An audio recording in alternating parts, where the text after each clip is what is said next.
আসসালামু আলাইকুম রহমতুল্লাহ। সুপ্রিয় ইসলামী আলো দর্শক মণ্ডলী, আশা করি আল্লাহর অশেষ রহমতে আপনারা সবাই ভালো আছেন।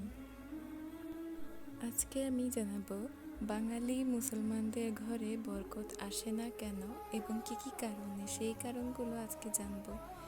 তো ভিডিওটি দেখার আগে যারা এখন আমার চ্যানেলটি সাবস্ক্রাইব করেনি তারা এখনই সাবস্ক্রাইব করে দিয়ে পাশেই থাকবেন। তো চলুন শুরু করি। প্রথমত, কথায় কথায় মিথ্যা কসম করা। মানুষ এখন এতটাই বেহায়া হয়ে পড়েছে যে তারা এখন মিথ্যা কসম করছে।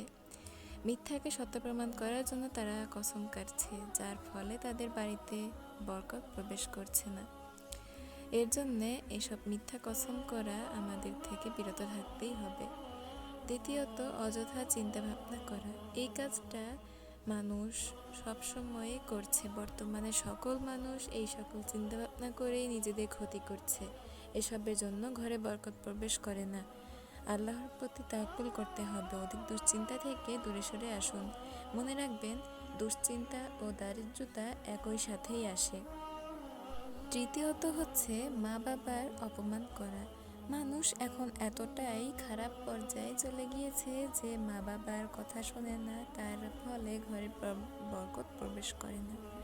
তাই তাদের সাথে ভালো ব্যবহার করুন, দেখবেন আপনার আখিরাতে এবং দুনিয়াতে এবং ঘরে সবসময় সব জায়গায় ভালো হবে এবং আপনার ঘরে বরকত প্রবেশ করবে। চতুর্থত হলো আল্লাহর শুকরিয়া আদায় করা। আল্লাহর রহমতে ধন সম্পদের মালিক হয়েও আল্লাহর শুকরিয়া আদায় করে না কিছু কিছু ব্যক্তি।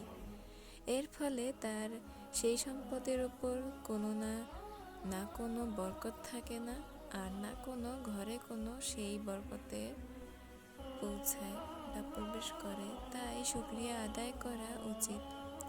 এই শুকরিয়া আদায় না করার ফলে মানুষ অনেক অনেক ভোগান্তিতেও পড়ে থাকে, যার ফলে তাদের ঘরেও কোনো বরকত প্রবেশ করে না। তাই আমরা বেশি বেশি করে বরকতের জন্য শুকরিয়া আদায় করব।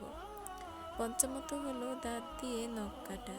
যে ব্যক্তি প্রতিদিন বা সবসময় দাঁত দিয়ে নখ কাটে তার বাড়ি থেকে বরকত একেবারে দূরে সরে চলে যায়। রাসূল সাল্লাল্লাহু আলাইহি সাল্লাম কঠোরভাবে নিষেধ করেছেন এই দাঁত দিয়ে নখ কাটতে। এসব জানার পরেও অনেক অনেক ব্যক্তি দাঁত দিয়ে নখ কাটে। এসব কাজ করা আমাদের কখনোই উচিত না, যেগুলো রাসূল সাল্লাল্লাহু আলাইহি সাল্লাম নিষেধ করেছেন।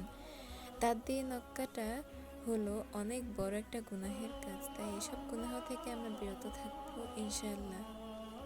আসুন আজকে থেকেই আমরা প্রতিজ্ঞা করি যে এসব অবরকতওয়ালা কাজ আমরা কখনোই করব না, যেগুলোতে আমাদের ঘরে কোনো বরকত প্রবেশ করে না।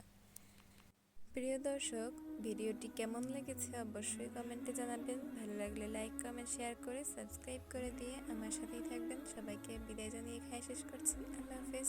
আসসালামু আলাইকুম ওয়া রাহমাতুল্লাহ।